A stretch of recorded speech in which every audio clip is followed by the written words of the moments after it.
Welcome to Thieves' Cant, a tabletop gaming podcast, with your hosts, Jeremy Shane and Chris White.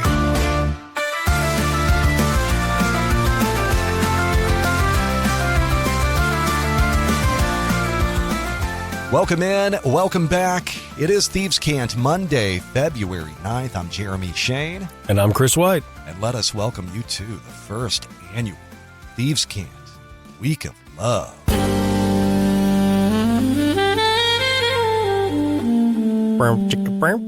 Yeah, Valentine's Day coming up on Saturday, so we are going to build towards the big day with love-themed episodes all week, except for today. Today is just pretty much some listener feedback. We've got crowdfunding. We've got a batch of news to get to as well, but we want you to know that we love you. Yeah, we're giving you a big old candy heart. What are those candy hearts called?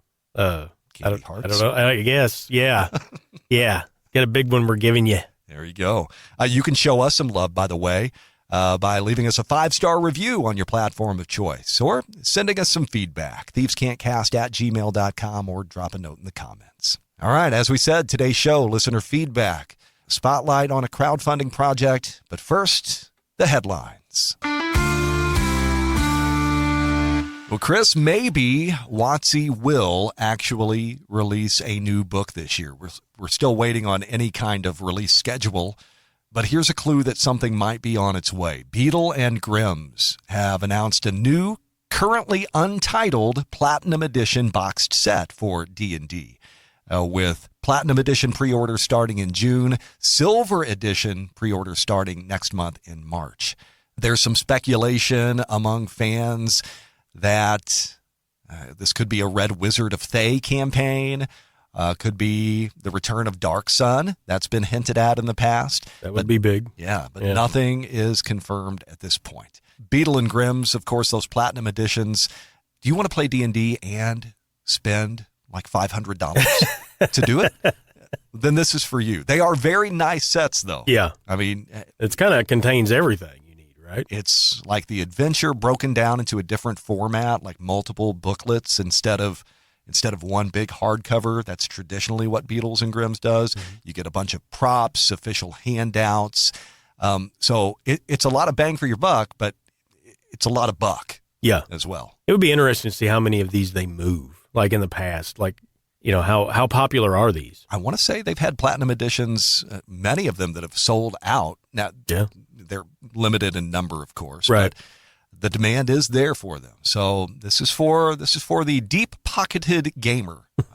Not me. So what do you think? You think it might be Dark Sun? I don't know. I mean, of course, we had the Unearthed Arcana that definitely hinted at some Dark Sun classes, right? So I'm sure that's what's fueling most of these rumors. Everybody's like, well, why did you test this? Is something coming out? Yeah. So to me, it's odd that we are nearly halfway through February and like we still don't have a 2026 release schedule for D&D 5e. Yeah. I don't know if they're retooling or if it's things haven't gone right. I don't know what the deal is, but they've made a lot of recent hires to the staff, bringing those folks on. So whatever is coming out this year, it has had to have been in the works for a while. Yeah.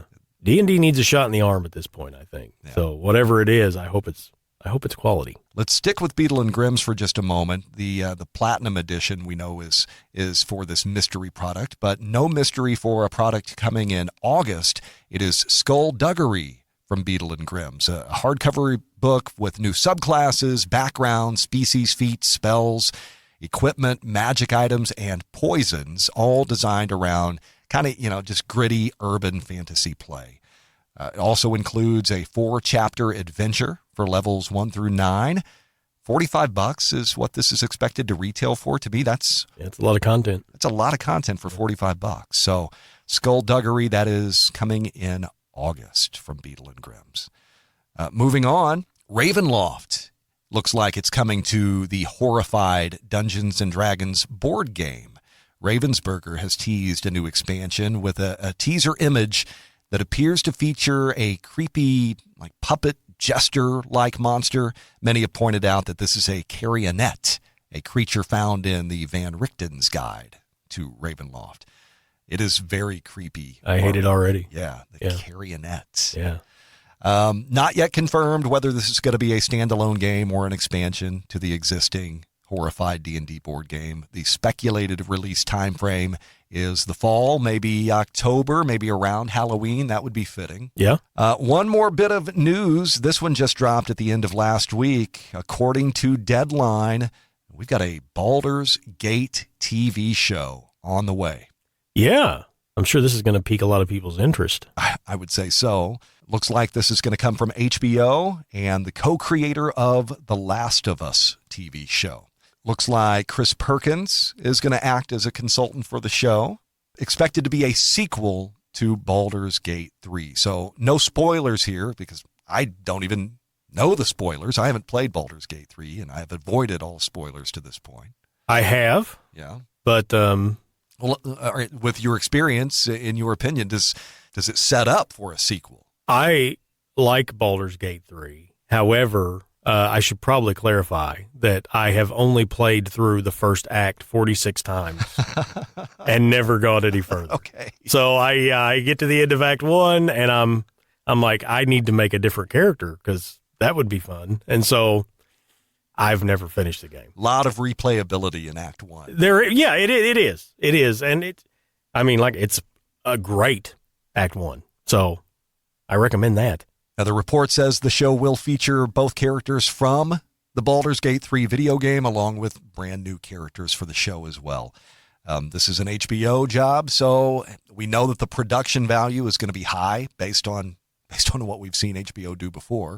Right. So we'll reserve further judgment until we have more details, but sounds like it could be promising. Of course, this is in addition to the Forgotten Realms show that is still in development for Netflix. Yeah, I haven't heard any updates about that in a while. Stand by for more details, but if you're looking for D&D TV, it looks like we've got plenty on the way. Yeah. All right, those are the headlines. Let's move on to crowdfunding. I was excited to talk about the Deadlands 30th anniversary Kickstarter this week, but that has been delayed. It was supposed to launch on the 3rd. It has been pushed back to February 17th, so we'll cover that once it has gone live. We have a great alternative today, though. Chris, I know you have been dipping your pinky toe into Castles and Crusades. Well, they've got a backer kit crowdfunder right now for the Adventurers Spellbook Reforged. Now, this comes from Troll Lord Games. So this is an updated player resource. All the OGL content has been removed. It's been rewritten for clarity and balance. Basically, this is every spell that has been put out for Castles and Crusades, all in one source book. Huge reference tome. So whatever caster type you play, arcane, divine, if you use runic magic, this is a resource for you. Over 1,000 spells. Imagine being a designer for Castles and Crusades, and they task you with creating new spells. Yeah. I mean, how do you create anything new? Yeah. How do you even know if you're creating something new whenever over 1,000 spells already exist? I think they've covered everything. Yeah, that's pretty daunting. It takes a special kind of person, I think. I would say so. It also includes expanded content like, starting spell lists and pre-made spell books, components. There's an add-on. If you're backing the book, you can add spell cards. I think that's noteworthy. I think those are such a great resource. Yeah, they are. Some of the stretch goals that have already been unlocked or they are planning, if they reach that tier, write-ups of caster strongholds, specialized caster types and modular spell classifications, divine spell spheres tied to deity types. They've got expanded spellcasting mechanics and gear rules for spellcasting failures, which I always think is fun. Yeah. Kind of that fumble chart, right? Mm-hmm. Scroll creation and use rules, and then a larger world setting. This will fund for 3 more weeks. They are estimating shipping to start in September.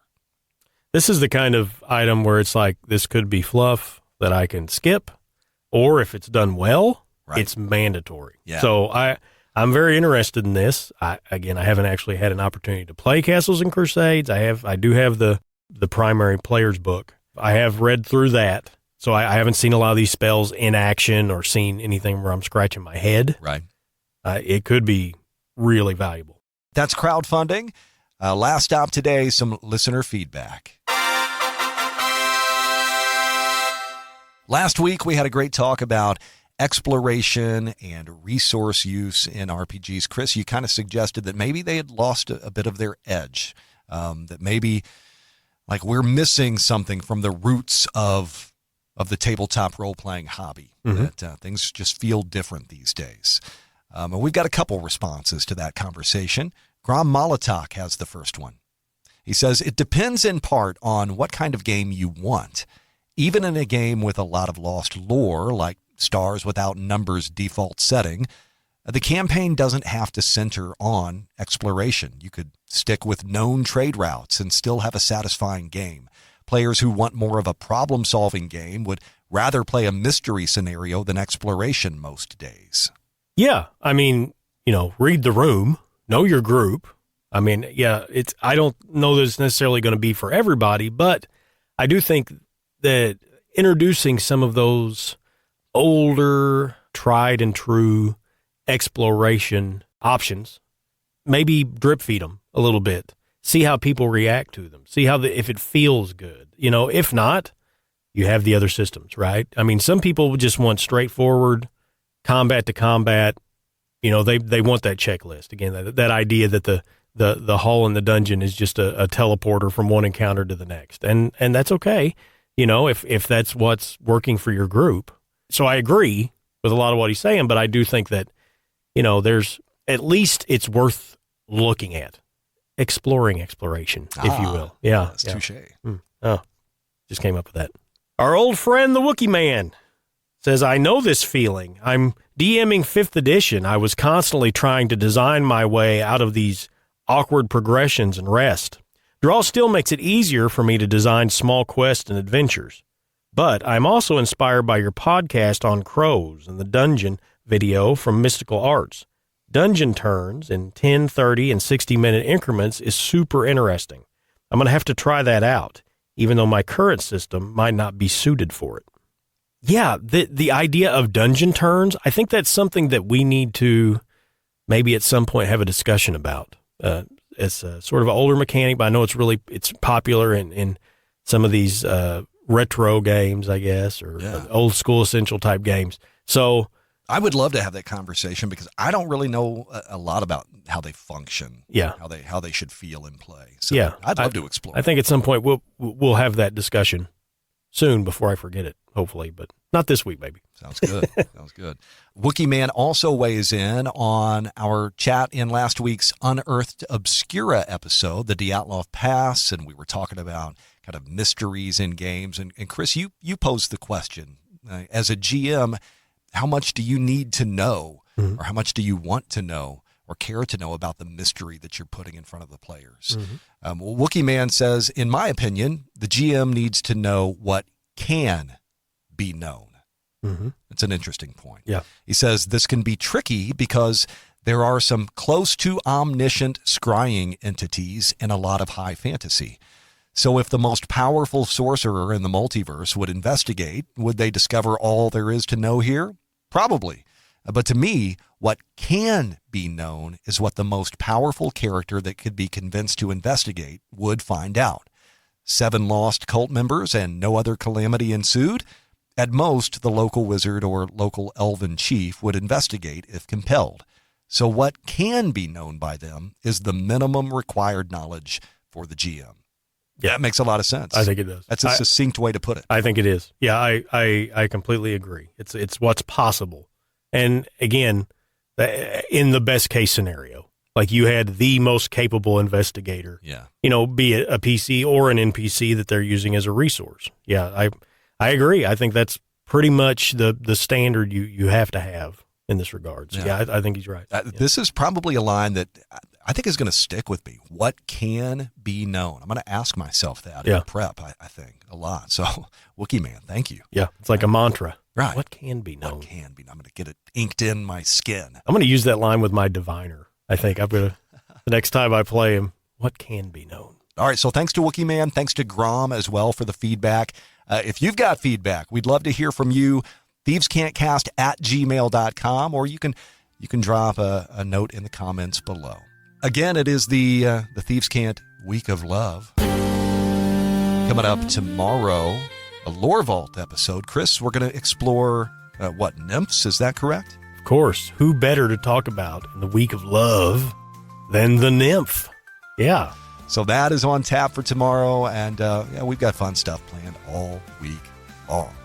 Now, thanks for listening. It's been Thieves' Cant. I'm Jeremy Shane. And I'm Chris White. So long. Thank you for listening to Thieves' Cant. Email thievescantcast@gmail.com.